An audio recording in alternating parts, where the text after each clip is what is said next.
जिसके बाद अगले सीन में हम देखते हैं कि इम जंग सुमन हाई स्कूल पहुंच चुका है। वहां उसने पार्क कैंग वुक और उसके अंडर काम करने वाले बाकी सभी लड़कों को ऑडिटोरियम में इकट्ठा कराया होता है। वो पूछता है कि क्या सब लोग आ चुके हैं, तो जवाब में सब लोग हाँ कहते हैं। कोई भी मिसिंग नहीं है। शायद ये पहली बार था जब पार्क कैंग वुक ने इम जंग को इतने करीब से देखा था। वो मन ही मन सोचने लगा, ये लड़का तो मुझसे 1 साल छोटा है, लेकिन साउथ एशिया में उम्र नहीं, तुम्हारा फाइटिंग रैंक मायने रखता है। यहाँ सब कुछ तुम्हारी फाइटिंग स्किल्स पर डिपेंड करता है। लेकिन फिर भी इम जंग को कुछ कमी महसूस हो रही थी। इस पर पार्क कैंग वुक समझाता है कि कैफेटेरिया में हंगामा हुआ था और चोरी के केस में कुछ लोग तो हॉस्पिटलाइज तक हो गए। इसी वजह से स्कूल उसे थोड़ा खाली खाली लग रहा होगा। मगर इम जंग उन सब के बारे में नहीं पूछता। वो सीधे उन दोनों जूडो ट्विन ब्रदर्स के बारे में पूछता है कि वो कहाँ हैं। तब सच बताते हुए कैंगवुक कहता है कि उनके गोटे एक्सप्लोड हो गए। ये सुनकर इम जंग को हंसी आ जाती है, क्योंकि वो पटाखों की बात नहीं कर रहा बल्कि गोटों की बात है, और वो अपने आप कैसे फट सकते हैं। गुस्से में आकर वो अचानक पार्क कैंगवुक के पेट पर जोरदार पंच मारता है। फिर उसके बाल पकड़कर कहता है, तुम्हें ये मजाक लग रहा है क्या? मैं जब भी यहाँ आता हूँ मामला सीरियस होता है और तुम मेरे आने का मजाक उड़ा रहे हो। लेकिन हमें पता है ये सच में मजाक नहीं था। वो सब अपने आप हुआ था, जिसे वो बता भी नहीं सकता, वरना जिन सोहियन का राज खुल जाता कि उस ट्रांसफर स्टूडेंट ने सिर्फ 2 दिनों में एक बॉस के 2 एग्जीक्यूटिव्स को हरा दिया। इमजंग उसे छोड़ते हुए कहता है, शायद तुम्हें सच में समझ नहीं है कि मैं जब आता हूं तो मामला कितना सीरियस होता है।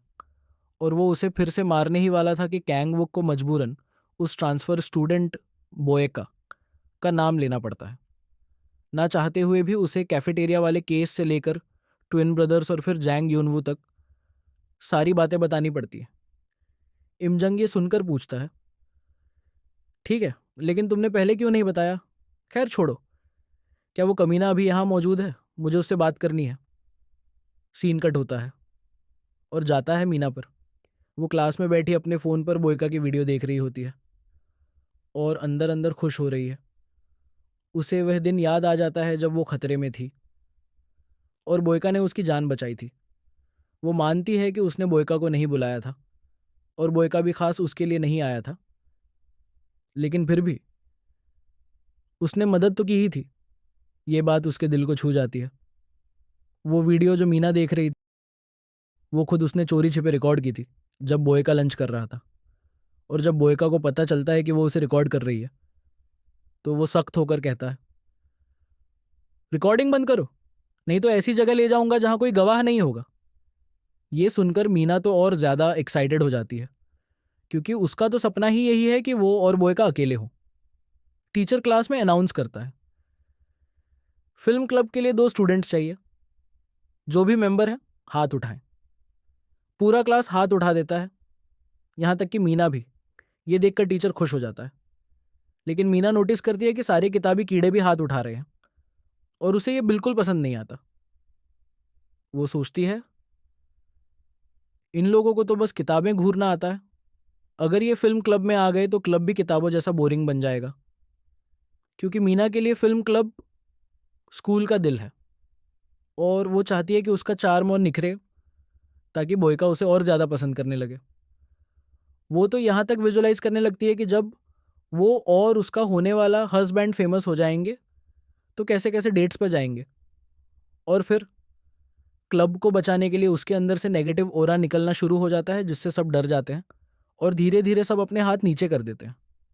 सीन जाता है बोयका पर, जो मीना के बारे में सोच रहा है, रोमांस में नहीं बल्कि शक में।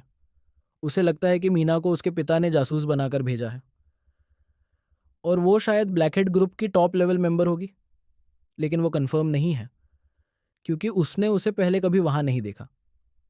उसका दोस्त जब पूछता है कि वो क्या सोच रहा है, तो बोयका बताता है कि वो उसी लड़की के बारे में सोच रहा है जो हर मिशन पर उसे फॉलो करती है। उसका दोस्त पहले तो समझता है कि वो उसकी नाक के ब्लैकहेड्स की बात कर रहा है, फिर बात कंफर्म होती है कि वो मीना की बात कर रहा है। जब दोस्त पूछता है कि वो कौन सा क्लब ज्वाइन करेगा, तो बोयका कहता है, एनीमे क्लब। ये सुनकर वो हक्का बक्का रह जाता है, क्योंकि बोयका जैसा लड़का और एनीमे क्लब, इतने में पार्क कैंग वुक और इमजंग वहां पहुंच जाते हैं। पार्क कैंग वुक इमजंग को बोयका की तरफ इशारा करता है और कहता है, यही है वो बंदा जिसने ट्विन ब्रदर्स के गोटे फोड़ दिए थे। बार बार गोटे गोटे सुनकर इमजंग तंग आ जाता है। क्यों भाई, हर बात में गोटे ही घुसा देता है क्या? एक बार और नाम लिया तो तुम्हारे अपने गोटे तुम्हारे मुंह में दे दूंगा। कैंग वुक को समझ आ जाता है कि अब इस टॉपिक को यहीं छोड़ देना चाहिए। अब इमजंग की नज़र बोयका पर टिक जाती है। वो सोचने लगता है कि आखिर ये लड़का इतना स्ट्रांग कैसे हो सकता है कि ट्विन ब्रदर्स तो छोड़ो, जैंग यूनवू को भी हरा दिया। और वहीं वो दिल ही दिल में फैसला कर लेता है कि उसे इस लड़के से लड़कर उसकी असली स्ट्रेंथ जाननी है। पार कैंग वुक भी आग लगाने लगता है। हाँ, इस कमीने को छोड़ना मत, लोगों को सिर्फ एक टेस्टलेस फूड के लिए पीट दिया था। लेकिन इमजंग उसे ही डांट देता है, चुप बे, पकड़ा मुझे भी पसंद है। फिर वो धीरे धीरे बोयका की ओर बढ़ने लगता है। मगर उधर बोयका और उसका दोस्त अपनी ही बातों में बिजी है। बोयका का दोस्त बताता है कि वो खुद एनीमे क्लब का मेंबर है और उसे यकीन ही नहीं हो रहा कि बोयका भी वही क्लब ज्वाइन करना चाहता है, क्योंकि दोनों की पर्सनैलिटी एकदम ज़मीन आसमान है। अचानक बोयका उठकर आगे दौड़ता है। उसका दोस्त शॉक्ड, क्या हुआ भाई, टट्टी आ गई क्या? इतनी तेज तो लोग तभी भागते हैं। लेकिन बोयका चुप रहता है और सीधा आगे बढ़ जाता है। पार्क कैंगवुक अंदर ही अंदर घबरा जाता है। ये हमारी तरफ कौन सी बवाल लेकर आ रहा है? ये बंदा पागल तो पहले से ही था, लेकिन इतना पागल होगा ये नहीं सोचा था। उसे लगता है बोयका सीधा अटैक करने ही वाला है। जब बस 1 फुट का फासला बचता है तो इमजंग बोलता है, हाँ, तुम अलग हो, बाकी लोगों जैसे नहीं, लेकिन ये दम मेरे साथ फाइट करके बचता है या नहीं देखते। ज्यादा बातें नहीं करता मैं तुम्हें बाकी सबसे ऊपर मानता हूं। और वो फटाक से पंच मारता है, लेकिन बोयका उसे डॉज कर देता है। दूसरा पंच, वो भी डॉज। और फिर बोयका अचानक वहां से निकलकर सीधा मीना की तरफ भाग पड़ता है।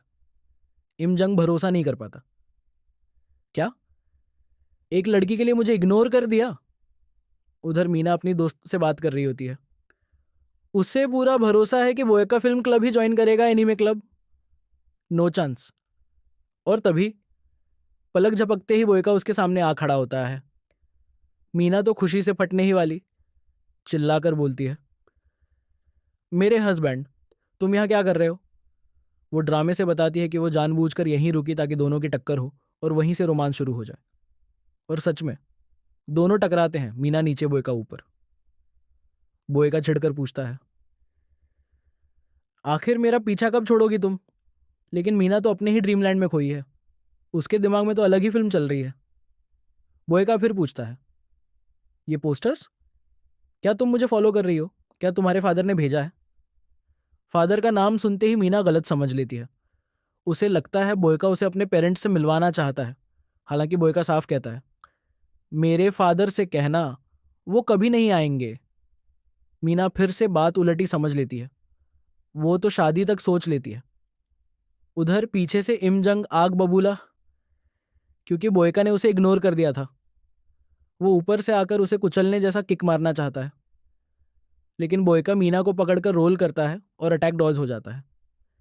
मीना फिर से कुछ और ही समझने लगती है कि अब तो पब्लिक के सामने कुछ कुछ हो जाएगा। बोयका छिड़कर बोलता है, आखिर तुम्हारा मसला क्या है टकले? टकले शब्द सुनकर इमजंग कहता है, तुम एक कीड़े की तरह मर क्यों नहीं जाते? तो बोयका धमकी देता है, मैंने तुम्हें जाने का मौका दिया था, अब कोई नहीं बचा पाएगा। ये सुनकर इमजंग बुरी तरह भड़क जाता है और लगातार अटैक करता है। पहला डॉज, दूसरा डॉज, तीसरा डॉज, चौथा वज्र डॉज, पांचवा डॉज। बोयका हर बार से आसानी से बच जाता है। वो काउंटर मारने ही वाला था कि तभी स्कूल के डिप्टी आ जाते हैं और लड़ाई रोक देते हैं। उन्हें पता चलता है कि इमजंग इस स्कूल का नहीं है तो सवाल करने लगते हैं। इमजंग बोयका को बोलता है, लकी निकला तू, वरना तेरी हालत ख़राब कर देता। लेकिन मिलेंगे फिर स्कूल के बाहर। और जाते जाते कहता है, सुना है गोटे फोड़ने में माहिर हो, देखते हैं मेरे पहले फूटेंगे या तुम्हारे। और सिगरेट जलाकर चलता बनता है, लेकिन तभी बोयका पीछे से सीधा उसके सिर के पीछे पंच मार देता है। इम जंग वहीं बेहोश गिर जाता है। डिप्टी शॉक्ड, लेकिन बोयका बोलता है, टकले, लड़ाई में कभी पीठ नहीं दिखाते। पार्क कैंग वो कांप जाता है। उसे यकीन नहीं होता कि कोई इतना क्रेजी हो सकता है। वो सोचता है, ये तो एमसी से ज़्यादा विलेन लगता है। और अब तो फाइट तय हो चुकी है। जब इमजंग उठेगा कुछ बड़ा होने वाला है। सीन कट होता है सियोल सिटी के एक घर पर। एक ब्लड हेयर वाला लड़का एक आदमी को टॉर्चर कर रहा है। उसकी गर्लफ्रेंड को बांधकर उबलता पानी उसके पैरों पर डालता है। वो उसे धमकाता है कि अगर उसने कर्ज नहीं चुकाया तो उसकी गर्लफ्रेंड को सेक्स स्लेव बना देगा। और फिर हाथ में जली हुई सिगरेट लेकर उसकी आंख जलाने ही वाला होता है कि तभी फोन आता है। कॉल पर खबर पहुंचती है, इम जंग का हाल खराब हो गया है। और तब पता चलता है कि ये लड़का है जंग चैन, इम जंग के स्कूल का सेकंड रैंक टॉप फाइटर। चेहरा सांप जैसा, आंखें काली और पूरा शरीर टैटू से भरा। दोस्तों, माफ कीजिएगा मैं फिर से आपका टाइम ले रहा हूँ, लेकिन अगर आपको ये स्टोरी एक्सप्लेनेशन अच्छी लग रही हो तो प्लीज़ चैनल को सब्सक्राइब और वीडियो को लाइक और कमेंट और शेयर करना ना भूले। धन्यवाद।